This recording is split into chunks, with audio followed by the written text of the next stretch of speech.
సదాశివసమారంభాం శంకరాచార్యమధ్యమాం అస్మదాచార్యపర్యంతం వందే గురుపరంపరాం. హరి ఓం శ్రీ గురుభ్యో నమః. హరి ఓం. మనం క్రితం క్లాసులో 13వ అధ్యాయం అయినటువంటి క్షేత్రజ్ఞ విభాగ యోగం దీని గురించి అధ్యయనం చేశాం. ఇప్పుడు ఈరోజు గుణత్రయ విభాగం 14వ అధ్యాయం మనం దీన్ని విశ్లేషణ చేద్దాం. మహావాక్య విచారణను ఈ అధ్యాయంలో కూడా చూస్తాం. జీవాత్మ పరమాత్మ ఐక్యాన్ని బోధించే వాక్యాన్ని మహావాక్యం అంటారు. అదే కాక ఈ విచారణ చేయడానికి అవసరమైన సాధనలను, ఈ జ్ఞానం పొందితే కలిగే ఫలాన్ని చూస్తాం. ఇందులో ఈ గుణత్రయ విభాగము అనే ఈ అధ్యాయంలో ముఖ్యంగా 3 అంశాలు చూస్తాం. అవి జ్ఞానము, జ్ఞాన సాధనలు, జ్ఞాన ఫలము. కానీ కృష్ణ పరమాత్మ ఈ అంశాన్ని వేరే కొత్త కోణంలో వివరించుకొస్తాడు.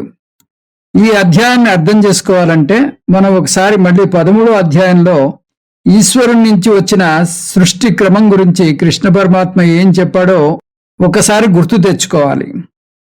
ఈశ్వరుని నిర్వచనం పురుష తత్వము ప్లస్ ప్రకృతి తత్వము. పురుషుడు అంటే చైతన్యం, ప్రకృతి అంటే పదార్థం. ప్రకృతిం పురుషం చైవ విద్యనాది విభావపి వికారాంశ గుణాంశ్చైవ విద్ధి ప్రకృతి సంభవాన్. 13వ అధ్యాయంలో 20వ శ్లోకం. ప్రకృతి పురుషుడు రెండు ఆదిలేనివి అని తెలుసుకో. రాగద్వేషాలు సత్వరజస్తమో గుణాలు ప్రకృతి నుంచే ఉత్పన్నమైనట్టుగా తెలుసుకో. అనాది చైతన్యం, అనాది ప్రకృతుల మేలు కలయికను ఈశ్వరుడు అంటారు. ఈ ఈశ్వరు నుంచే సృష్టి అంతా వచ్చింది. అందువల్ల జగత్తు మొత్తం కార్యమని, ఈశ్వరుడు జగత్ కారణమని చెప్పచ్చు. ఎప్పుడైతే ఈశ్వరుని కారణంగానో జగత్తుని కార్యంగానో అర్థం చేసుకుంటామో అప్పుడే ఉపాదాన కారణం గురించిన ఒక సూత్రాన్ని గుర్తు తెచ్చుకోవాలి. కారణ గుణాహ కార్యే అనువర్తంతే. కారణం యొక్క గుణం కార్యమంతటా వ్యాపించి ఉంటుంది. ఒక ఆభరణం బంగారంతో చేయబడితే ఆభరణం అంతా బంగారం ఉంటుంది. అంతేకాదు, బంగారంలో ఒకవేళ 6% రాగి ఉంటే ఆభరణంలో కూడా 6% రాగి ఉంటుంది. ఈ సూత్రాన్ని మనం మన నిజ జీవితంలో కూడా గమనించవచ్చు. తల్లిదండ్రుల లక్షణాలని, రూపురేఖల్ని పుణికిపుచ్చుకుంటారు పిల్లలు. కొంతమంది పిల్లలకు తండ్రి లక్షణాలు ఎక్కువ ఉంటే మరికొంతమందికి తల్లి లక్షణాలు ఎక్కువ ఉంటాయి. అందువల్లే ఒక ఇంట్లో చిన్న పాపాయి పుట్టగానే ఎవరైనా అడిగే మొట్టమొదటి ప్రశ్న తల్లి పోలిక తండ్రి పోలిక? జవాబు తల్లి పోలికనో తండ్రి పోలికనో రావాలి. కానీ ఈ విషయంలో కూడా వాదించుకుంటారు. తల్లి పోలికని ఒకరంటే తండ్రి పోలికని ఇంకొకరంటారు. దీనికి కారణం మనం చూసిన సూత్రమే. కారణ గుణాహ కార్యే అనువర్తంతే. ఈ సూత్రాన్ని జగత్తుకు వర్తింపజేస్తే ఈశ్వరుడు జగత్ కారణమైతే, జగత్తు ఆయన నుంచి వచ్చిన కార్యమైతే, జగత్తు ఇటు పురుషుడు ఇటు ప్రకృతి ఇద్దరు లక్షణాలు పుణికిపుచ్చుకోవాలి. పురుష ప్రకృతిస్థోహి భూంతే ప్రకృతి జాన్ గుణాన్. పురుషుడు ప్రకృతిలో వచ్చే అనేక భావాలను సాక్షిభూతంగా, సాక్షి చైతన్యంగా చూస్తున్నాడు. ప్రకృతి నుంచి మొత్తం భోగ్య ప్రపంచం వచ్చింది. ఈ భోగ్య ప్రపంచంలోకి నా మనశ్శరీరాలు కూడా వస్తాయి. నేను ఈ ప్రపంచాన్ని, నా మనశ్శరీరాలను సాక్షిగా చూస్తున్నాను. ప్రకృతి లక్షణాలు వీటిలోకి వస్తాయి. ప్రకృతి జడం, సవికారం. జగత్తు కూడా జడం, సవికారం. అవి కాక ప్రకృతికి 3 గుణాలున్నాయి. వాటిని గుణత్రయం అంటారు. ఆ గుణాలను శాస్త్రం సత్వగుణం, రజోగుణం, తమో గుణంగా వర్ణిస్తుంది.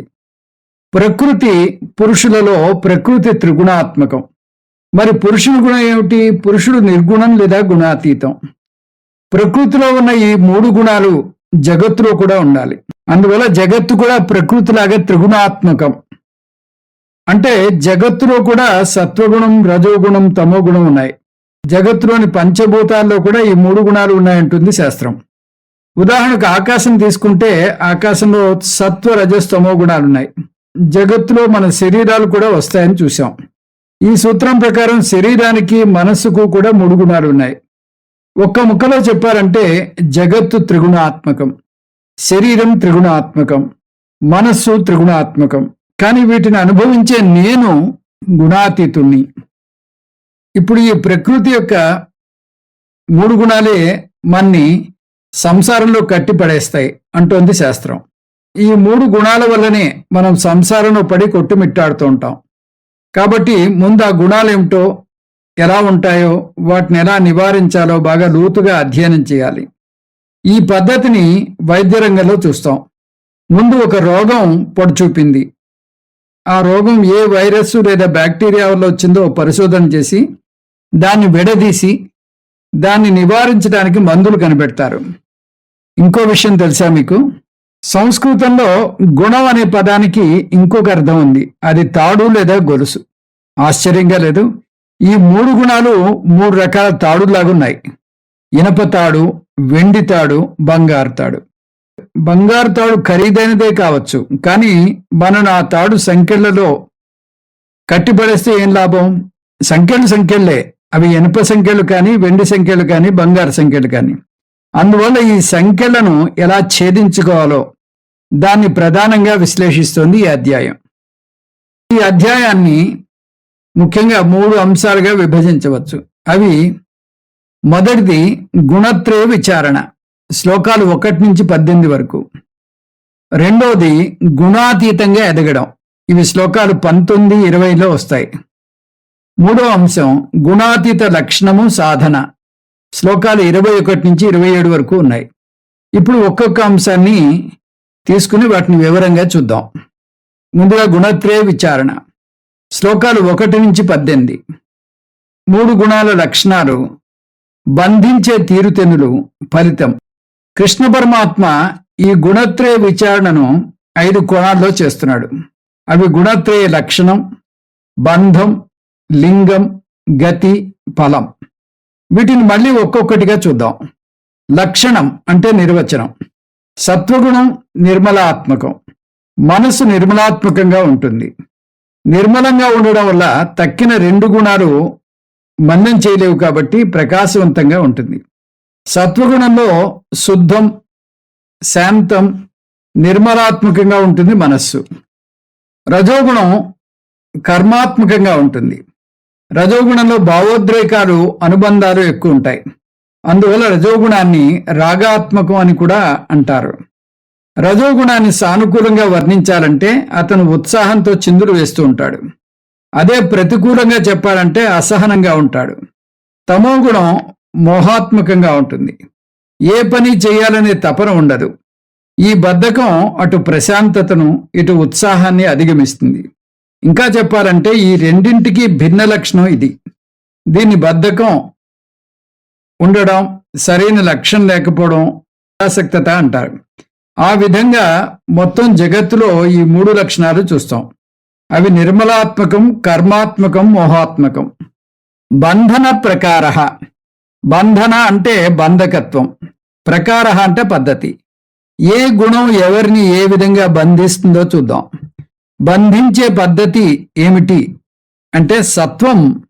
సత్వం సుఖే సంజయతి, రజః కర్మణి భారత. జ్ఞానమావృత్యతు తమః, ప్రమాదే సంజయత్యుత. సత్వగుణం సుఖంలో ముంచితే, రజోగుణం కర్మలో బంధిస్తే, తమోగుణం జ్ఞానాన్ని కప్పివేసి నిర్లక్ష్యంలో పడేస్తుంది. సత్వగుణం జ్ఞాన సంగమం ఏర్పరుస్తుంది. జ్ఞాన సముపార్జన చేయడానికి ప్రశాంతమైనటువంటి వాతావరణం కావాలి. జ్ఞానం పొందాలనుకోవడం, ప్రశాంతత కోరుకోవడం తప్పేం కాదు. కానీ దానికి బందీ అయితే మాత్రం అతను ప్రశాంతతకు ఏమాత్రం ఆటంకం కలిగినా కలత చెందుతాడు. తన చుట్టూ కాస్త కూడా శబ్దాన్ని భరించలేకపోవడం కూడా ఒక బలహీనతే. కాకి అరసి చిరాకపడిపోతాడు. ఎవరైనా బెల్లు కొడితే మండిపడతాడు. ఎందుకంటే అతను ధ్యానం, ప్రశాంతత, నిశ్శబ్దాన్ని ఇష్టపడతాయి కాబట్టి. కానీ శబ్దాలేవీ లేకుండా చేయడం సాధ్యమైన పనైనా కాదు కదా. ఎలాగో కష్టపడి శబ్దాలని సద్దుమణిగేలా చేస్తే ఫ్యాన్ తిరిగే చప్పుడు చాలా పెద్దగా వినిపిస్తుంది. ఫ్యాను ఆపేసినా లాభం లేదు. దోమలు స్వైర విహారం చేస్తూ వృధా చేస్తాయి. ఇవేవి లేకపోతే గడియారం tick tick tick tick tick అంటూ కొట్టుకుంటూనే ఉంటుంది. గడియారం చప్పును కూడా ఎలాగో కాసేపటికి ఆపినా మీ పేగులు అరుస్తాయి. ఆకలిస్తుంది బాబోయ్, ఏదైనా ఆహారం నాకు వేయి అంటాయి. అందువల్ల ప్రశాంతతను ప్రేమించండి. తప్పులేదు, కానీ ప్రశాంతతకు బానిస మాత్రం అవ్వకండి. జ్ఞాన సముపార్జన చేయండి, కానీ జ్ఞాన సంఘంలో కూరుకుపోకండి. ధ్యానం చేయండి, కానీ ధ్యానమే చేస్తూ ఉండాలనుకోకండి. సత్వగుణం నిజానికి మంచి గుణమే, ఎందుకంటే నిర్మలమైన మనస్సును, ప్రశాంతమైన మనస్సును చేకూరుస్తుంది. కానీ ఏది మితి మీరకూడదు. అది ఎక్కువైతే అది కూడా ఒక వ్యసనంలాగా మారుతుంది. మంచి విషయం వ్యసనం ఎలా అవుతుంది? సత్వగుణం ఉంటే మీరు ధర్మాన్ని ప్రేమిస్తారు. అదే వ్యసనమైతే ధర్మాన్ని ఎంతగా ప్రేమిస్తారంటే అధర్మాన్ని కూడా భరించలేరు. నిజానికి మీరు ఒక సినిక్గా మారతారు. వార్తాపత్రికలో ఏ మూల చూసినా అంతటా అధర్మమే రాజ్యమేలుతోంది అని వాపోతారు. నువ్వు ఏదైనా చెయ్యి అంటే నేనేం చేయలేను అంటారు, కానీ అధర్మాన్ని మాత్రం భరించలేరు. అందువల్ల సత్వగుణం కూడా బంధమే. అందువల్లనే మోక్షం పొందాలంటే సత్వగుణానికి అతీతంగా ఎదగాలంటాడు కృష్ణ పరమాత్మ. సర్వధర్మాన్ పరిత్యజ్య మామేకం శరణం వ్రజ. సర్వధర్మాలను పరిత్యజించి నన్ను శరణవేడు అన్నాడు. అధర్మం ఒక విధంగా కట్టివేస్తే ధర్మం లేదా మంచితనం ఇంకొక విధంగా బంధించి వేస్తుంది. అందువల్ల సత్వం సుఖే సంజయతి అన్నాడు కృష్ణ పరమాత్మ. రజోగుణం. రజోగుణం కర్మసంగం. రజోగుణం ఉన్న వ్యక్తి కర్మతో బంధం పెంచుకుంటాడు. కర్మ చేయడం వల్ల సమస్య లేదు, కర్మకు బానిసైతేనే వస్తుంది సమస్య. అలా కర్మలో కూరుకుపోయిన వ్యక్తిని వర్కహాలిక్ అంటారు. అతను క్షణం కూడా కుదురుగా కూర్చోలేడు. ఏదో ఒక కర్మ చేస్తూనే ఉంటాడు. ఎక్కువ కర్మ చేస్తే ఎక్కువ కర్మఫలం వస్తుంది. ఎక్కువ కర్మఫలం వస్తే ఎన్నో జన్మలు ఎత్తాల్సి ఉంటుంది. ఎన్నో జన్మలు ఎత్తితే ఆ జన్మల్లో మళ్ళీ కర్మలు చేయాల్సి వస్తుంది. ఆ విధంగా పునరపి జననం పునరపి మరణం, పునరపి జనని జఠరే శయనం. మళ్ళీ జన్మ, మళ్ళీ మరణం, మళ్ళీ తల్లి గర్భంలో ఉండడం. ఈ విధంగా కర్మను ఎక్కువ చేయడం వల్ల రజోగుణం బంధిస్తుంది. ఇంకా తమోగుణం గురించి చూద్దాం. తమోగుణం ప్రమాద సంగం ఏర్పరుస్తుంది. జ్ఞానం ఆవృత్యతు తమః ప్రమాదే సంజయత్యుత. ప్రమాద అంటే నిర్లక్ష్యం, మోహం, బద్ధకం, పట్టించుకోకపోవడం, నిద్రకు లోనవడం. ఆ విధంగా ఈ 3 గుణాలు బంధిస్తాయి. ఆ బంధించే తీరు వరుసగా జ్ఞాన సంఘం, కర్మ సంఘం, ప్రమాద సంఘం అంటారు శాస్త్రంలో. లింగం. లింగం అంటే ఏ గుణం ఎక్కువగా ఉందో తెలుసుకునే సూచిక. ఈ గుణాలు ప్రత్యక్షంగా తెలియవు, కాబట్టి వాటిని ఒక వ్యక్తి లక్షణాలను బట్టి తర్కం ఉపయోగించి తెలుసుకోవాలి. తర్కం ఉపయోగించాలంటే దానికి ఒక ప్రత్యక్షం ఉండాలి. కొండ మీద అగ్ని ఉంది అని చెప్పాలంటే అక్కడ పొగ కనపడాలి. అలాగే ఒక వ్యక్తిలో ఫలానా గుణం ఉంది అనాలంటే అతనిలో ఒక లక్షణం ఉండాలి. ఏమిటా లక్షణం? సత్వగుణం. సత్వగుణం ఉంటే జ్ఞానవృద్ధి జరుగుతుంది. అంటే అతనిలో అన్ని జ్ఞానేంద్రియాలు ప్రకాశవంతంగా ఉంటాయి. మనస్సు నిర్మలంగా ఉంటుంది, కాబట్టి ఇంద్రియాలు చురుగ్గా పనిచేస్తాయి. ఇంద్రియాలు చురుగ్గా పనిచేస్తాయి కాబట్టి గ్రహింపు శక్తి చురుగ్గా ఉంటుంది. గ్రహింపు శక్తి చురుగ్గా ఉంటుంది కాబట్టి జ్ఞానం కూడా నిమిషాల మీద పొందుతాడు. అతను వింటాడు, చదువుతాడు, గ్రహిస్తాడు. అలా జ్ఞాన వృద్ధి కలుగుతుంది. మేధాశక్తి. పొందిన జ్ఞానాన్ని నిలుపుకునే శక్తి ఉంటుంది. రజోగుణం. కర్మవృద్ధి జరుగుతుంది. రజోగుణం ఎక్కువగా ఉన్న వ్యక్తిలో జ్ఞానం పెరగదు. కర్మ ఎక్కువగా చేస్తాడు. అనేక కర్మలను వేరే ఉత్సాహంతో చేస్తాడు. ఒక్క క్షణం కూర్చోడు. ప్రణాళికలు వేస్తూనే ఉంటాడు, కర్మలు చేస్తూనే ఉంటాడు. తమోగుణం. ప్రమాదావృద్ధి జరుగుతుంది. ప్రమాద అంటే నిర్లక్ష్యం, మోహం, బద్ధకం ఎక్కువగా ఉంటుంది. తమోగుణం ఉన్న వ్యక్తి ఏ పని చేయడు. ఒకవేళ పొరపాటుగా చేసినా కూడా దాన్ని చాలా అశ్రద్ధగా చేస్తాడు. ఒక్క పనిలో 10 తప్పులు దొరుకుతాయి. అలా ఎన్ని పనులు చేస్తే అంత చేటు తప్పులు దొరుకుతాయి. ఈ ప్రమాద వృద్ధినే మోహవృద్ధి లేదా నిద్రావృద్ధి అని కూడా అనవచ్చు. ప్రమాద వృద్ధి లేదా నిద్రావృద్ధి అని కూడా అనవచ్చు. మోహం అంటే స్పష్టమైన ఆలోచన ఉండదు. నిద్రావృద్ధి ఎందుకంటే ఎప్పుడూ బద్ధకంగా ఉంటాడు. ఈ 3 గుణాలను ఒక విధంగా గుర్తించవచ్చు. అవి వరుసగా జ్ఞాన వృద్ధి, కర్మ వృద్ధి, ప్రమాద వృద్ధి. గతి. గతి అంటే ప్రయాణం, మరణాంతరం ప్రయాణం. ఏ ఏ గుణం ప్రధానంగా ఉంటే ఏ ఏ లోకాలకు మరణాంతరం ఒక జీవి యొక్క జీవాత్మ ప్రయాణం చేస్తుందో వివరించబోతున్నాడు కృష్ణ పరమాత్మ. యదా సత్వే ప్రవృద్ధేతు ప్రళయం యాతి దేహభృత్ తదోత్తమ విదాం లోకాన్ అమలాన్ ప్రతిపద్యతే. సత్వగుణం ప్రధానంగా ఉన్న వ్యక్తి మరణిస్తే ఉత్తమ కర్మలను ఆచరించేవారు వెళ్ళే నిర్మలమైన స్వర్గలోకాలకు వెళ్తారు. సత్వగుణం ఊర్ధ్వగతి. సత్వగుణం ప్రధానంగా ఉన్న వ్యక్తి ఊర్ధ్వలోకాలకు వెళ్తాడు. రజోగుణం మధ్యమగతి. రజోగుణం ప్రధానంగా ఉన్న వ్యక్తి మనుష్యలోకంలో పుడతాడు. ఎందుకంటే అదొక్కటే కర్మభూమి. తక్కిన లోకాలని భోగలోకాలు. తమోగుణం అధోగతి. తమోగుణం ప్రధానంగా ఉన్న వ్యక్తి అధోలోకాలకు వెళ్తాడు. ఒకవేళ భూలోకంలోనే పుట్టిన ఫ్రీవిల్ బుద్ధి ఉన్న మనుష్య జన్మ పొందడు. ఏ పశుపక్షాదులుగానో క్రిమి కీటకాలుగానో వృక్షాలుగానో పుడతాడు.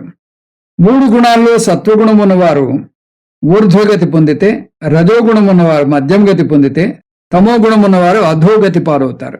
ఫలం. గతికి ఫలానికి మధ్య సూక్ష్మ భేదం ఉంది. గతి అంటే మరణించాక పొందే ఫలమైతే, ఫలం అంటే జీవించి ఉండగానే పొందే ఫలం. సత్వగుణం పుణ్యం, జ్ఞానం పొందుతారు. సాత్విక పురుషుడు చేసే కర్మలు మంచివి కాబట్టి అతనికి వచ్చే ఫలం కూడా మంచిదే వస్తుంది. అతను జ్ఞానం పొందుతాడు. మనస్సు నిర్మలంగా ఉంటుంది. రజోగుణం దుఃఖం, లోభం కలుగుతాయి. అతను హుషారుగా ఉండి చాలా పనులు చేస్తాడు, నిజమే. కానీ అన్ని పనులు నెత్తిమీద వేసుకోవడం వల్ల ఆందోళన, ఒత్తిడి, కోపం, చిరాకు, అసహనం చోటు చేసుకుంటాయి. తమోగుణం అజ్ఞానం, మోహం కలుగుతాయి. తమోగుణం ఎక్కువగా ఉన్న వ్యక్తికి కలిగే ఫలం అజ్ఞానం. అజ్ఞానం కొత్తగా పొందడు, అజ్ఞానంలోనే కూరుకుపోతాడు.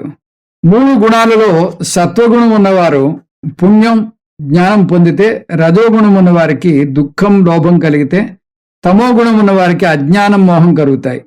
ఈ విధంగా కృష్ణ పరమాత్మ గుణత్రయ విచారణ చేశాడు.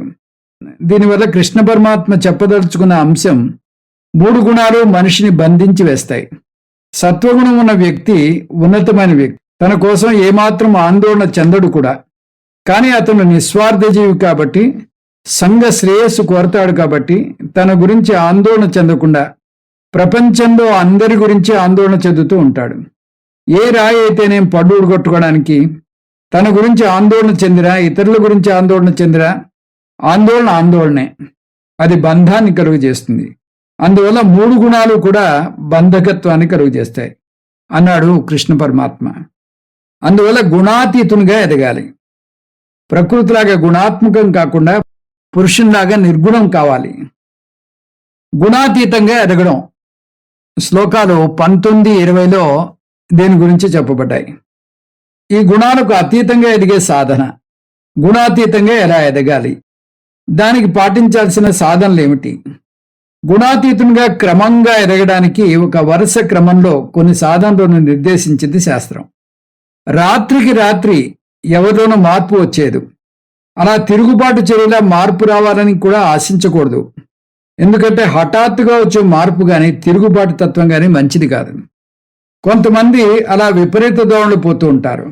ఒక్కసారి 50 కిలోల బరువు తగ్గే క్రాష్ కోర్సులో చేరతారు. వారం రోజులు గుమ్మడికాయ రసం తప్పితే ఏమీ తాగరు. ఈ పద్ధతి మంచిది కాదు. అలా విపరీతంగా చేసి విపరీతంగా బరువు తగ్గిన ఒక్కసారి వెనక్కి వచ్చి మామూలు భోజనంలోకి దిగితే తగ్గిపోయిన బరువు అంత వేగంగానూ దూసుకు వచ్చేస్తుంది. ఇంత వీరావేశంగా బరువు తగ్గిన వారిలో కొందరు అనారోగ్యం కూడా పారవుతూ ఉంటారు. అందువల్ల శాస్త్రం తిరుగుబాటు తత్వాన్ని ఒప్పుకోదు. ఏ మార్పు వచ్చినా కూడా నెమ్మదిగా కాలక్రమేణా రావాలి. ప్రకృతిలో దేన్ని చూసినా ఏది అర్ధాంతరంగా మారదు. ప్రతిదీ నిదానంగా క్రమంగా మారుతుంది. ఇప్పుడు మన శరీరం బరువు, పొడుగు ఒక కొలతలో ఉండాలంటే అది రాత్రికి రాలేదు. బాల్యం నుంచి వృద్ధాప్యం వరకు నెమ్మదిగా పెరుగుతూ వచ్చింది. మొగ్గ తొడిగిన పువ్వు పూర్తిగా విరబూయడానికి కూడా కొంత సమయం తీసుకుంటుంది. ఇప్పుడు ఎక్కడ చూసినా instant coffee, instant idli, instant sambar పదాలు వింటూ ఉంటాం. ఇన్స్టెంట్ సాంబార్ పొడి కొని వేడి నీళ్లలో వేస్తే గుమగుమలాడే సాంబార్ రెడీ అంటారు. అదే సూత్రం ప్రకారం మీరు కొంత ఇన్స్టెంట్ లిబరేషన్ పౌడర్ కొని మీరు వేడి నీళ్లలో కూర్చుంటే మోక్షం వచ్చేది. మీరు వేడి నీళ్లలో మిగులుతారు అంతే.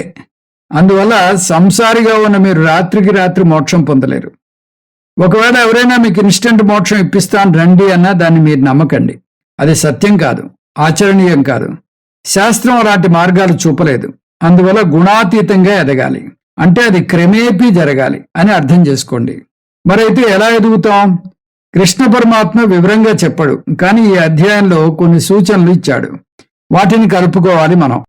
నిజానికి మన జీవితం తమో గుణంతో మొదలవుతుంది. మనం పాలు తాగే పాపాయిల్లాగా ఉన్నప్పుడు రోజంతా మందకొడిగా పడుకుని ఆకలి వేస్తే పాల కోసం లేచేవాళ్ళం. అది తమో గుణాన్ని సూచిస్తుంది. ఎందుకంటే అప్పుడు ఏమీ కర్మ చేయలేదు. ఒకవేళ ఏవైనా చేసినా అవి పుట్టుకతో వచ్చిన పనులే, కానీ తెలిసి ఆలోచనాపూర్వకంగా చేసినవి కావు. అప్పుడు మనం ప్రాకృత జీవనంగా ఉన్నాం. ఇట్లా ఏ కర్మ చేయని తమోగుణ ప్రధాన జీవనం నుంచి నెమ్మదిగా కర్మ చేసే స్థాయికి ఎదగాలంటుంది శాస్త్రం. ఆ కర్మ స్వార్థపూరితమైనా పర్వాలేదు. నిజానికి అలా స్వార్థపూరిత కర్మలు చేయడానికి అనేక తాయిలాలను సూచించింది. లౌకికంగా కూడా చూడండి, మీరు అనేక వస్తువులు కొనడానికి అనేక ప్రకటనలు ఇస్తారు వ్యాపారస్తులు. ప్యాంటు కొంటే షర్ట్ ఫ్రీ అంటారు, సర్ఫ్ పౌడర్ కొంటే ఒక ప్లాస్టిక్ స్పూన్ ఫ్రీ అంటారు. ఏదైనా ఫ్రీగా వస్తుందంటే ఎగబడతారు కొంతమంది. మనకు అనేక కామ్యకర్మలను సూచించింది. ఆ కామ్యకర్మలు చేసైనా తమో గుణం నుంచి రజోగుణానికి వస్తారని అలా చెబుతుంది. తమో గుణం ఉన్న వ్యక్తి గుణశూద్రుడు అంటారు. ఇలా కామ్యకర్మలు చేసి రజోగుణానికి ఎదిగిన వ్యక్తిని గుణవైశ్యుడు అంటారు. గుణవైశ్యుడు చాలా హుషారుగా, చలాకీగా, ఉత్సాహంతో ఉరకలు వేస్తూ ఉంటాడు. కానీ అతను చేసే పనులన్నీ స్వార్థపూరితంగా ఉంటాయి. తన సంపాదనలో ఇతరులకు చిల్లిగవ రాల్చడు. అది నా కష్టార్జితం, నా స్వంతం, నేనే అనుభవించాలి అంటాడు. కృపణేన సమోదాత నభూతో నభవిష్యతి అస్పర్శన్నేవ విత్తాని యపరేభ్య ప్రయచ్చతి. ఏ లోబి తను ఏది దానం చేయకపోయినా కూడా గొప్ప దానకర్ణుడు అంటున్నాడు. తను జీవించి ఉండగా తను అనుభవించడు, ఎవరికి దానం ఇవ్వడు. కానీ యమధర్మరాజు అతన్ని తీసుకువెళ్ళగానే అతను తన సొమ్మును ముట్టుకోకుండానే అతని సొమ్ము పరుల చేతుల్లోకి వెళ్ళిపోతుంది. ఏది ఏమైనా అతను గుణశూద్రుని స్థాయి నుంచి గుణవైశ్యుని స్థాయికి ఎదిగాడు. ఇది మొదటి దశ. కానీ ఇక్కడే ఆగిపోకూడదు అంటుంది శాస్త్రం. స్వార్థపూరితమైన కర్మలు చేసే స్థాయి నుంచి నిస్వార్థ కర్మలు చేసే స్థాయికి నెమ్మదిగా ఎదగాలి. ఇంకో విధంగా చెప్పాలంటే సకామ కర్మ ప్రధానం నుంచి నిష్కామ కర్మ ప్రధానానికి ఎదగాలి. నిష్కామ కర్మ చేస్తే గుణక్షత్రియుడు అవుతాడు. అందువల్ల గుణవైశ్యుని స్థాయి నుంచి ఇంకొక మెట్టు ఎక్కి గుణక్షత్రియుడు కావాలి. గుణక్షత్రియుడు కూడా గుణవైశ్యుడిలాగే కర్మలు చేస్తాడు. కానీ ఇతని కర్మలు స్వార్థంతో కూడినవి కావు, సమాజ శ్రేయస్సు కోరి ఉండేవి. ఇప్పటిదాకా 2 దశలు చూసాం. అకామ కర్మ నుంచి సకామ కర్మకు రావాలి, సకామ కర్మ నుంచి నిష్కామ కర్మకు రావాలి.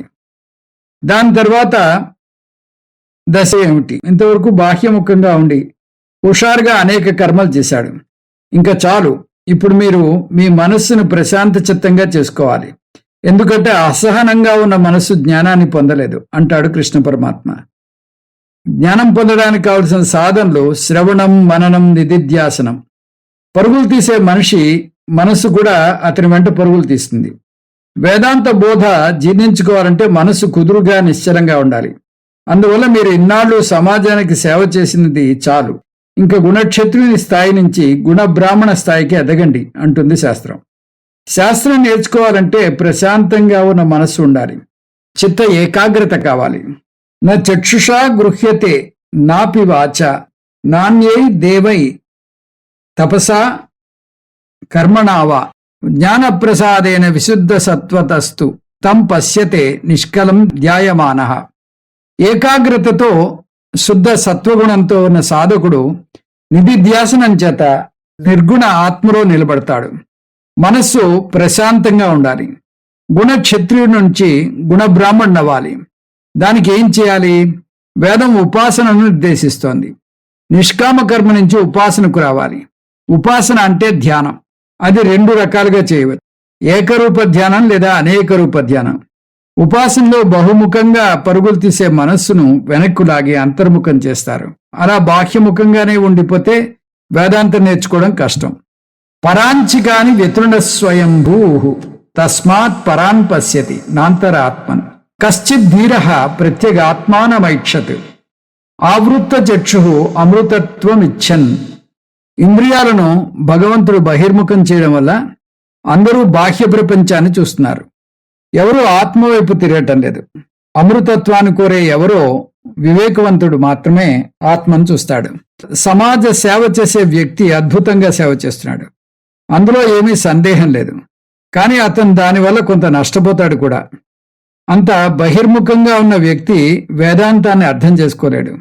వేదాంతం నేర్చుకోవాలంటే ముందు బాహ్యంగా తీసే పరుగులు ఆపి స్థిరంగా నిలబడి ఉపాసన చేయాలి.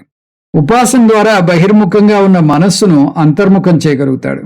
అప్పుడు గుణక్షత్రియుడు గుణబ్రాహ్మణుడు అవుతాడు. గుణబ్రాహ్మణుడు అంటే సత్వగుణం ప్రధానంగా కల వ్యక్తి. ఈ విధంగా ఒక సాధకుని ప్రయాణం సాగాలి. అసలేమీ కర్మ చేయని స్థాయి నుంచి స్వార్థపూరిత కర్మలు చేసి, స్వార్థపూరిత కర్మల నుంచి నిస్వార్థ కర్మలు చేసే దశకు వచ్చి నిస్వార్థ కర్మలను కూడా మాని ఉపాసన చేయగలగాలి. అంటే గుణశూద్రుని దశ నుంచి గుణవైశ్యుడి దశ వచ్చి ఆ తర్వాత గుణక్షత్రుడుగా మారి చివరికి గుణబ్రాహ్మణు స్థాయికి ఎదగాలి. ఎవరైతే కర్మయోగం ఉపాసనాయోగం పాటిస్తారో వారి మనస్సు సత్వగుణ ప్రధానంగా మారి వారు గుణబ్రాహ్మణి స్థాయికి ఎదుగుతారు. ఏ జాతిలో పుట్టినా వారు గుణబ్రాహ్మణుడిగా ఎదగవచ్చు, మారవచ్చు. పుట్టుకతో బ్రాహ్మణుడు కాకపోతే కర్మ బ్రాహ్మణుడు కాకపోవచ్చు, కానీ సాధన ద్వారా గుణబ్రాహ్మణుడిగా ఎదగవచ్చు. గుణబ్రాహ్మణుడు గుణాతీతునిగా మారడానికి ఎక్కువ శ్రమ పడిన అవసరం లేదు. ఎందుకంటే గుణబ్రాహ్మణుడు సత్వగుణ ప్రధానంగా ఉంటాడు. గుణాతీతునిగా ఎదగడానికి కూడా సత్వగుణమే కావాలి. అప్పుడు గుణబ్రాహ్మణుడు గుణాతీతుడు ఎలా అవుతాడు అనేది ప్రశ్న. గుణాతీతునిగా ఎదగడానికి ఏ సాధన చేయాలి? నిర్గుణ పురుషుడిగా మారాలంటే ఏం చేయాలి? సగుణంగా ఉన్న వ్యక్తి నిర్గుణంగా ఎలా మారగలడు? ఇక్కడ ప్రశ్నే జాగ్రత్తగా వేయాలి. సగుణం ఎన్నటికీ నిర్గుణం కాలేదు. ఒక సగుణం మారి ఇంకొక సగుణం అవ్వగలదు, అంతవరకే. ఎందుకంటే సగుణం ప్రకృతి లక్షణం, నిర్గుణం పురుష లక్షణం. ప్రకృతి ఎన్నటికీ పురుషుడు కాలేదు, పురుషుడు ఎన్నటికీ ప్రకృతి కాలేదు. పదార్థం ఎన్నటికీ చైతన్యం కాలేదు, చైతన్యం ఎన్నటికీ పదార్థం అవ్వలేదు. పరిమితి ఉన్నది ఏది అపర్యాప్తం అవ్వలేదు, కాలానికి లోబడేది ఏది కాలాతీతం కాలేదు. అందువల్ల సగుణం అన్నటికీ నిర్గుణం కాదు. సగుణాన్ని నిర్గుణాన్ని కలిపే వంతెన ఏదీ లేదు. మరైతే నేను నిర్గుణం అవడానికి ఏం చేయాలి? నాణ్యం గుణేభ్య కర్తారం యదా ద్రష్టానుపశ్యతి గుణేభ్యశ్చ పరం వేత్తి మద్భావం సోదిగచ్చతి. ఎప్పుడైతే తెలివైన సాధకుడు ఈ 3 గుణాల వల్ల చేసే కర్మలు అనాత్మకు చెందినవని, తను గుణాతీతమైన ఆత్మను అని అర్థం చేసుకుంటాడో అతను పూర్ణత్వాన్ని పొందుతాడు అని కృష్ణ పరమాత్మ అంటున్నాడు. 14వ అధ్యాయంలో ఈ శ్లోకం మహావాక్య శ్లోకం. క్షేత్రజ్ఞం చాపిమాం విద్ధి సర్వక్షేత్రేషు భారత. శ్లోకం 13వ అధ్యాయంలో మహావాక్య శ్లోకం. మహావాక్యం అంటే జీవాత్మ పరమాత్మల ఐక్యం సూచించే వాక్యం. ఈ అధ్యాయంలో గుణబ్రాహ్మణుడు గుణాతీతునిగా ఎలా ఎదగలడో చూపించే శ్లోకం మహావాక్య శ్లోకం. ఎలా ఎదగలడు? గుణేభ్య పరం వేత్తి. గుణాతీతునిగా ఎదగడానికి జ్ఞానమొక్కటే మార్గము. క్షేత్రజ్ఞయోరేవం అంతరం జ్ఞానచక్షుషా భూత ప్రకృతి మోక్షం చ ఏ విదుర్యాంతి తే పరం. క్షేత్రజ్ఞుల మధ్య గల భేదాన్ని జ్ఞానం ద్వారానే అర్థం చేసుకోగలరు. జ్ఞానం మాత్రమే మోక్షాన్ని ఇవ్వగలదు అనగానే అయితే కర్మాభక్తి వల్ల ఏం ప్రయోజనం లేదా అనేస్తారు. కర్మ ఉపాసనలు ఎన్నటికీ అవసరం కాదు, కానీ అవి మోక్షాన్ని ఇవ్వవు అంటున్నాం అంతే. మోక్షం ఇవ్వకపోతే మరి ఇంకా కర్మ ఉపాసనలు పాటించడం ఎందుకు? వాటిని వదిలేస్తాను అంటే లేదు అవి చాలా అవసరం అంటాం. మీరు 2 పరస్పర భిన్న వాక్యాలు చెబుతున్నారు. వాటి వల్ల ప్రయోజనం లేకపోతే వాటిని ఎందుకు పాటించాలి అంటారు మీరు. కర్మ ఉపాసన అవసరం లేదని ఎవరన్నారు? కర్మ ఉపాసనల వల్ల మోక్షం రాదు అంతే. మోక్షం పొందాలంటే జ్ఞాన యోగ్యతా ప్రాప్తి కలగాలి. జ్ఞాన యోగ్యతా ప్రాప్తిని పొందడానికి రెండు తోడ్పడతాయి. కర్మయోగం వల్ల చిత్తశుద్ధి కలిగి, ఉపాసన వల్ల చిత్త ఏకాగ్రత కలిగి సాధకుణ్ణి జ్ఞానానికి సంసిద్ధిని చేస్తాయి. గీతాసారం ఒక్క ముక్కలో చెప్పాలంటే జ్ఞానం అంగి, కర్మ ఉపాసనలు అంగాలు. మళ్ళీ మనం ప్రశ్నకు వస్తున్నాం. గుణబ్రాహ్మణుడు గుణాతీతునిగా జ్ఞానం ద్వారా ఎలా ఎదగగలడు? మీరే కదా అంటున్నారు సగుణం ఎన్నటికీ గుణాతీతం లేదా నిర్గుణం కాలేదని. దానికి జవాబు ఒక్కటే, జ్ఞానం వల్ల మీరు కొత్తగా గుణాతీతులు కారు. మనశ్శరీరాలతో కూడిన కార్యకరణ సంఘాతం ఎప్పటికీ సగుణమే, అది ఎన్నటికీ నిర్గుణం కాలేదు. అలాగే ఆత్మ లేదా చైతన్యం ఎప్పటికీ నిర్గుణమే, అది ఎన్నటికీ సగుణం కాలేదు. సగుణం నిర్గుణంగా కానీ నిర్గుణం సగుణంగా కానీ మారే ప్రసక్తే లేదు. మరి జరిగేదేమిటి? జ్ఞానం పొందకముందు మీరు నేను మనశ్శరీరాలను అనుకున్నారు. జ్ఞానం పొందాక నేను ఆత్మను అనుకుంటారు. జ్ఞానం పొందకముందు దేహే పుష్టే అహం పుష్ట, దేహే నష్టే అహం నష్ట. ఈ దేహం నష్టమైతే నేను నష్టమైపోయాను అనుకుంటారు. కొత్తగా కారు కొనుక్కున్న వారిని చూస్తే అర్థమవుతుంది ఈ విషయం. కారుకి ఇంత చిన్న గీత కూడా పడకుండా అపురూపంగా చూసుకుంటారు దాన్ని. ఎవరైనా కొంచెం దగ్గరికి వెళ్తే ఘోరం జరిగిపోయినట్టు గట్టిగా అరుస్తారు, వెళ్ళకండి వెళ్ళకండి అంటూ. ఇంటికి కొత్తగా రంగులు వేసినా అంతే. గోడ మీద ఎవరైనా చేయి వేసినా వీరు విలువెల్లాడిపోతారు. ఎందుకంటే కారుని కానీ గోడని కానీ వారు సొంతంగా అనుకుంటారు. దీన్ని తన్మయత్వం అంటారు, లేదా తాదాత్మ్యం అంటారు. అంటే ఒక వస్తువుతో మమేకం చెంది ఆ వస్తువు యొక్క గుణాలను వారికి ఆపాదించాలనుకుంటారు. అందువల్ల అజ్ఞానావస్థలో సగుణ శరీరంతో మమేకం చెందడం వల్ల తాము గుణబ్రాహ్మణుడు, గుణక్షత్రియుడు, గుణవైశ్యుడు లేదా గుణశూద్రుడు అనుకుంటారు. అంటే సత్వగుణ ప్రధాన శరీరంతో రజోగుణ ప్రధాన శరీరంతోనో తమోగుణ ప్రధాన శరీరంతోనో తాదాత్మ్యం చెందుతారు. నేను బ్రాహ్మణుణ్ణి లేదా నేను క్షత్రియుణ్ణి అనే అభిమానం కూడా ఒక విధమైన సంసారం. ఈ శరీరం అభిమానం ఎందుకు ఏర్పడింది? అజ్ఞానం వల్ల. శాస్త్రాన్ని అధ్యయనం చేసి జ్ఞానం పొందితే మీరు సగుణ శరీరాన్ని మార్చరు. సగుణ శరీరంతో మీకున్న తన్మయత్వం నుండి విడిపడతారు. శరీరాన్ని మనస్సుని కూడా మీకు భిన్నంగా ఉన్న ఆబ్జెక్టుగా చూడడం నేర్చుకుంటారు. జ్ఞానం పొందాక మీరు సగుణ శరీరం కాదు, సగుణ మనస్సు కాదు, మీరు వీటిని సాక్షిగా చూసే చైతన్యం. చైతన్యమైన మీకు సత్వ రజస్తమో గుణాలు లేవు అని అర్థం చేసుకుంటారు. అహం గుణాతీత చైతన్యం అస్మి, నేను గుణాతీత చైతన్యాన్ని అంటారు. అందువల్ల మీరు కొత్తగా ఏమీ మారలేదు, మీ దృక్పథాన్ని మార్చారంతే. అంతకుముందు మీరు ప్రకృతి అనుకున్నారు, ఇప్పుడు మీరు పురుషుడు అని అనుకుంటున్నారు. అందువల్ల మీ దృష్టిని శరీరం నుంచి శరీరికి, దేహం నుంచి దేహికి, అనాత్మ నుంచి ఆత్మకు మార్చారు. ఇలా దృష్టిని మార్చడాన్ని గుణాతీతంగా ఎదగడం అంటారు. దీనికి ఒక ఉదాహరణ చూద్దాం. ఇద్దరు స్నేహితులు బస్సులో వెళ్తున్నారు. ఒక వీధిలోకి రాగానే ఒక పాడుబడిన ఇల్లు కనిపించింది. అది చూపిస్తూ రాము సోముతో ఇలా అంటాడు, ఇది మా ఇల్లు, దీన్ని బాగు చేయించి అద్దెకి ఇవ్వాలని నా ప్రయత్నం, కానీ ఇంతవరకు కుదరలేదు. అది నాకు చాలా భారంగా తయారైంది. ఇల్లు దాటి అరగంటైనా అతను ఆ ఇంటి గురించి వాపోవడం మానటం లేదు. సోముకు విని విని విసుగు పుడుతోంది. ఎందుకంటే ఆ ఇంటి ప్రహసనం ఒకరోజు వ్యవహారం కాదు. ఆ వీధి నుంచి వీరు వెళుతున్నప్పుడల్లా అది జరుగుతున్న భాగవతమే. కానీ ఆశ్చర్యం, ఆ వీధి నుంచి ఒకరోజు వెళుతున్న రాము ఈ భాగవతాన్ని విప్పలేదు. ఏమైంది, ఒకవేళ అనుకున్నట్టు ఇల్లు మరామతులు చేయించి అద్దెకిచ్చేశాడా అని ఆశ్చర్యంగా వీధిలోకి తొంగి చూశాడు సోము.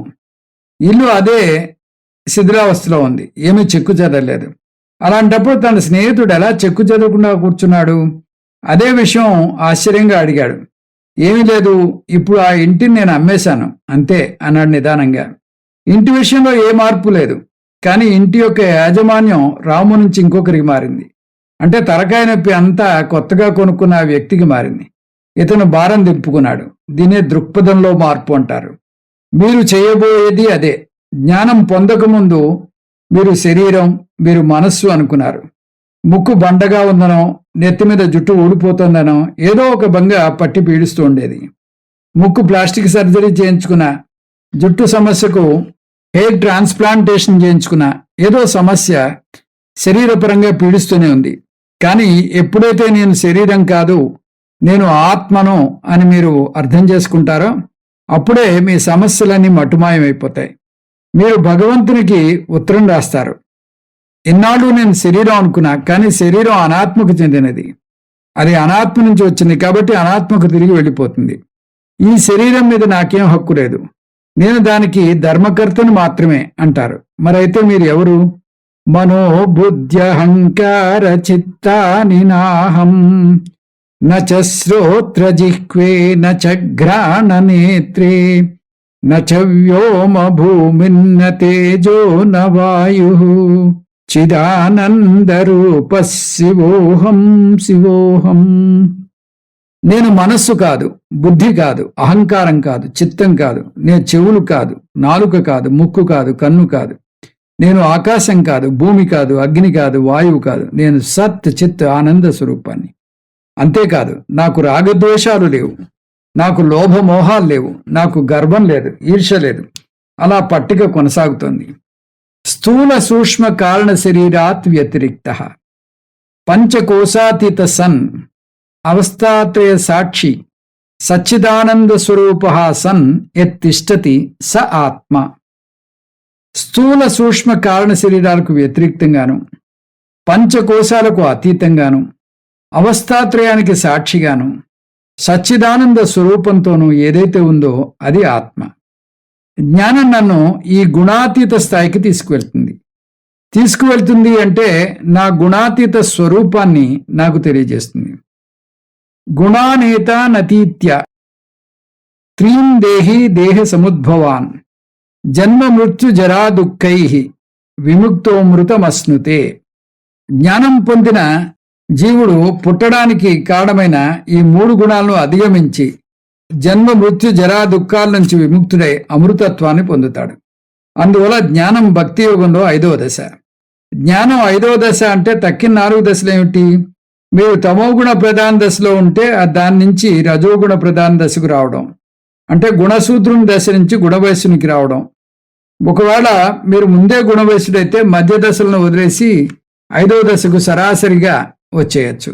స్వార్థపూరితమైన కర్మలు చేయమని అందరికీ చెప్పకూడదు. ఆ భక్తుడు ఏ స్థాయిలో ఉన్నాడో చూసి దాని ప్రకారం సలహాలు ఇవ్వాలి. గుణశూద్రునిగా ఉన్న వ్యక్తికి పోయి ధ్యానం చేయమని చెప్పకూడదు. ఎందుకంటే అతను అసలే బద్ధకంగా మందకొడిగా నిద్రలో తూగుతూ ఉంటాడు. అటువంటి వ్యక్తిని ధ్యానం చేయమంటే వెంటనే ఒప్పుకుంటాడు. ఎందుకంటే ధ్యానం సాగుతూ అతను కర్మ చేయకుండా తప్పించుకోవచ్చు. పైపచ్చు పడుకుని నిద్రపోయే బదులు ఇప్పుడు ధ్యానం పేరుతో కూర్చుని నిద్రపోవచ్చు. అందువల్ల మొదట్లోనే ధ్యానం సూచించకూడదు. కానీ వచ్చిన చిక్కు ఏమిటంటే ఇప్పుడు చాలా సంస్థలు ధ్యానాన్ని బాగా ప్రచారం చేస్తున్నాయి. మన సాంప్రదాయం దాన్ని ఎన్నడూ అంగీకరించదు. భగవద్గీతలో ధ్యానం 6వ అధ్యాయంగా వచ్చింది. ధ్యానాన్ని నేర్పించే అష్టాంగ యోగంలో కూడా పతంజలి ఋషి ధ్యానాన్ని 7వ దశలో వేశారు. యమ, నియమ, ఆసన, ప్రాణాయామ, ప్రత్యాహార, ధారణ, ధ్యాన, సమాధి, ఇది వరుస క్రమం. మొదటి 6 దశలు విజయవంతంగా దాటితేనే 7వ దశ అయినటువంటి ధ్యానం వస్తుంది. అందువల్ల తక్షణ ధ్యానం, తక్షణ మోక్షం కుదరని పని. ఒక్కొక్క దశ దాటుకుంటూ రావాలి. అసలు ఏమీ కర్మ చేయని దశ నుంచి స్వార్థపూరితమైన కర్మలు చేసి, నిస్వార్థ కర్మలు చేసి, ఉపాసన చేసి వేదాంత విచారణకు రావాలి. అంటే గుణశూద్రుని దశ నుంచి గుణవైశ్యుడయి, గుణక్షత్రియుడయి, గుణ బ్రాహ్మణుడయి చివరికి గుణాతీతుడు అవ్వాలి. గుణాతీతుడు అవ్వాలంటే జ్ఞానం అయి తీరాలి. ఎందుకంటే సాధనలోని ఆఖరి దశ జ్ఞానం. ప్రతి ఒక్క గుణాతీతుడు స్థితప్రజ్ఞుడు అవుతాడు. ఈ దశకు చేరుకోవాలంటే భక్తులు 5 దశలు దాటి రావాలి. అందువల్ల ప్రతి గుణాతీతుడు పరాభక్తుడు కూడా. ఇప్పుడు 3 పర్యాయ పదాలు చూసాం: గుణాతీతుడు, స్థితప్రజ్ఞుడు, పరాభక్తుడు. అన్నింటికీ ఒకటే అర్థం. కృష్ణ పరమాత్మే భిన్న సందర్భాల్లో భిన్న పదాలను వాడాడు. ఆత్మన్యేవాత్మనా తుష్టః స్థితప్రజ్ఞశ్చోచ్యతే సర్వారంభ పరిత్యాగి యో మద్భక్తః సమే ప్రియః శ్రద్ధదానా మత్పరమ భక్తాస్తే తీవ మే ప్రియాః మాంచయో వ్యభిచారేణ భక్తి యోగేన సేవతే సగుణాన్ సమతీత్యైతాన్ బ్రహ్మభూయాయ కల్పతే. అనన్య భక్తి యోగం ద్వారా నన్నే నిరంతరం పూజించే వ్యక్తి, ఈ 3 గుణాలకు పూర్తిగా అతీతమైన వ్యక్తి సచ్చిదానంద పరమాత్మను పొందడానికి అర్హుడవుతాడు. కృష్ణ పరమాత్మ భక్తి యోగేన పదం వేశాడు. భక్తి యోగం అంటే ఇప్పుడు మనం చూసిన 5 దశలు తప్ప మరేం కాదు. అవి గుణశూద్రుడు, గుణవైశ్యుడు, గుణక్షత్రియుడు, గుణబ్రాహ్మణుడు, గుణాతీతుడు. వీటిని 12వ అధ్యాయంలో కూడా చూస్తాం.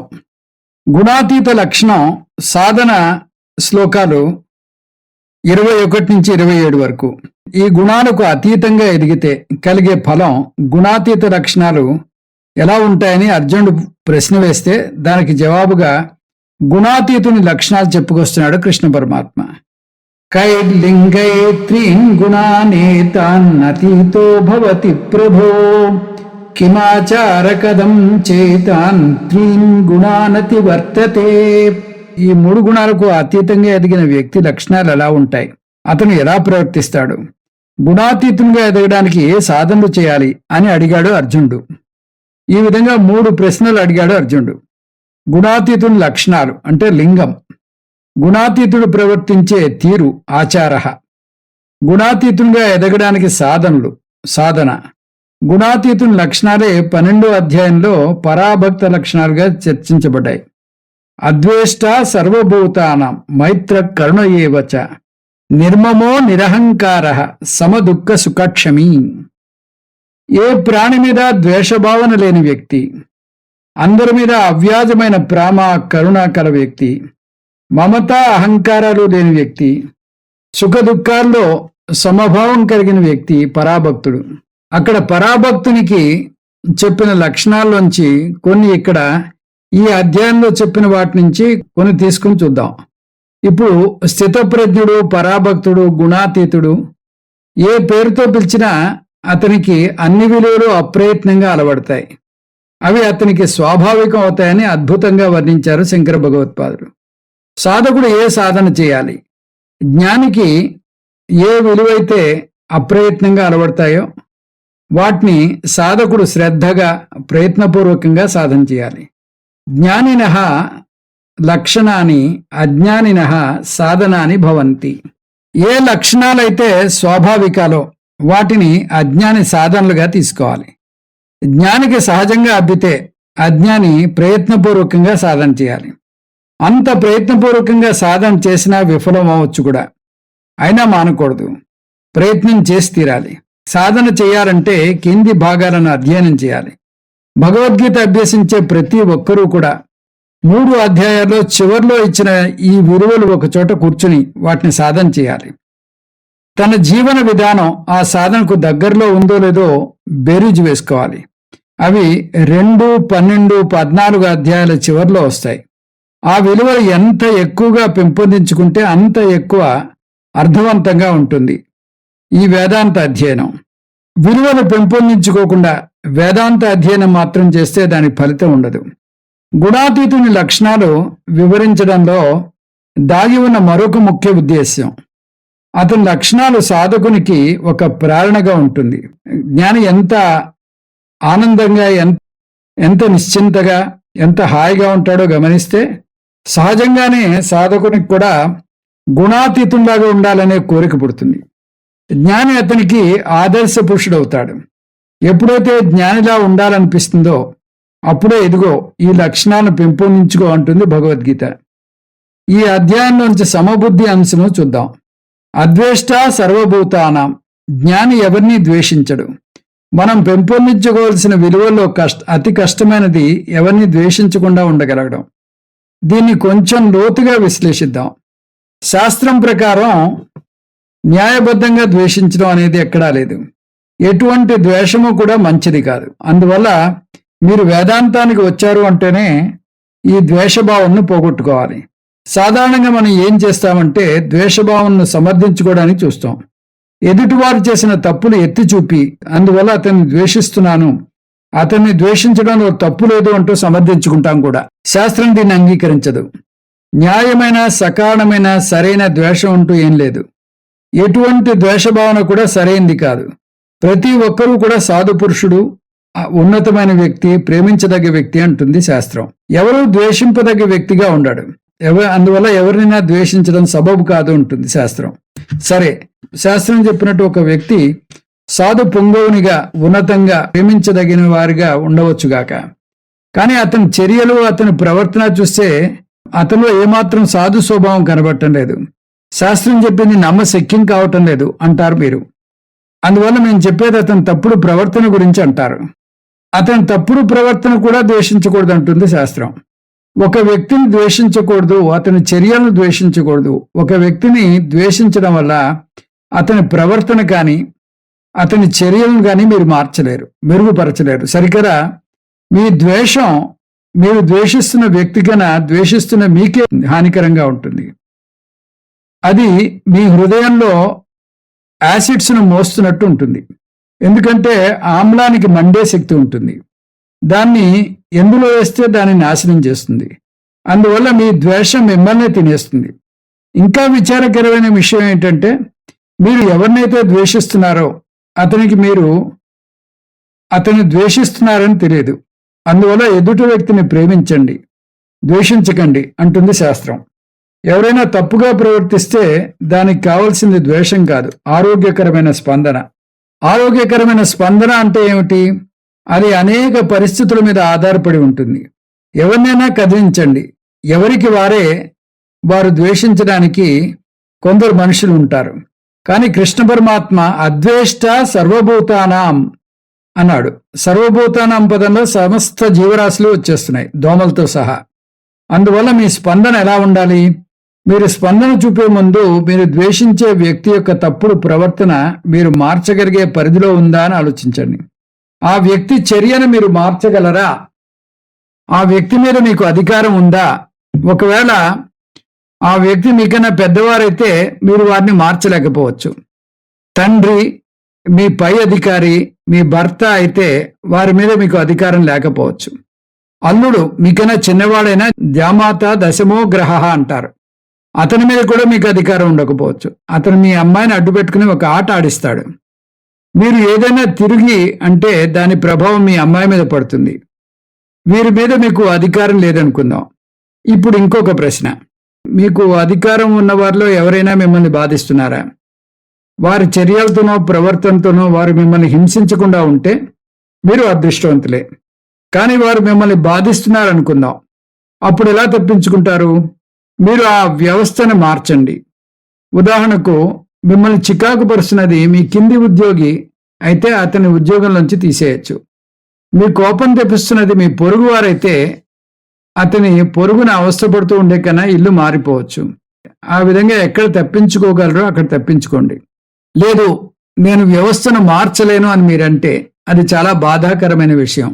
సరే, నేను అతని ప్రవర్తన మార్చలేను, అతని నుంచి దూరంగానూ పోలేను, అతనేమో నన్ను బాధపెడుతున్నాడు, అప్పుడు నేను అతన్ని ద్వేషించవచ్చా అని మీరు అడిగితే ఇప్పుడు కూడా అతన్ని ద్వేషించకూడదు అంటుంది శాస్త్రం.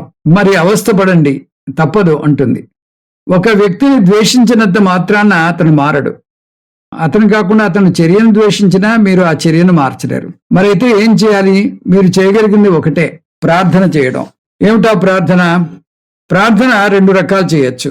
ఒక విషయం గుర్తుపెట్టుకోండి, ఎదుటి వ్యక్తి ఏదైనా తప్పు చేసినా ఆ చర్య చేసిన వ్యక్తి కన్నా అతను ద్వేషించే మిమ్మల్ని ఎక్కువగా బాధిస్తుంది.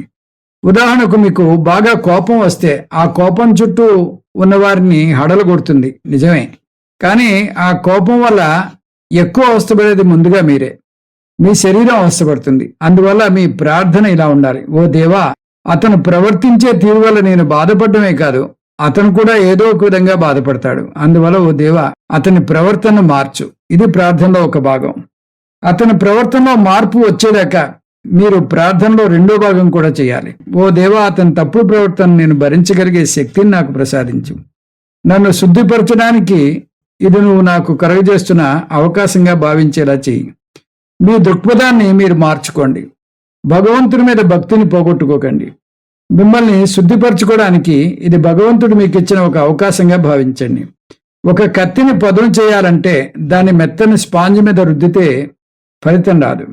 ఆ కత్తిని గరుకు ఉపరితలం మీద రుద్దాలి. అదేవిధంగా మీరు మార్చలేని పరిస్థితులను మీకు భగవంతుడు ఏర్పాటు చేసేది మిమ్మల్ని మార్చడానికి, మిమ్మల్ని మెరుగుపరచడానికి. తస్మాత్ అపరిహార్యే అర్థే నత్వం శోచితుం అర్హసి. మార్చలేని పరిస్థితుల గురించి నీకు శోకించే అధికారం లేదు అంటున్నాడు కృష్ణ పరమాత్మ. యాక్సెప్ట్ అండ్ అకామిడేట్ అంటారు దీన్ని.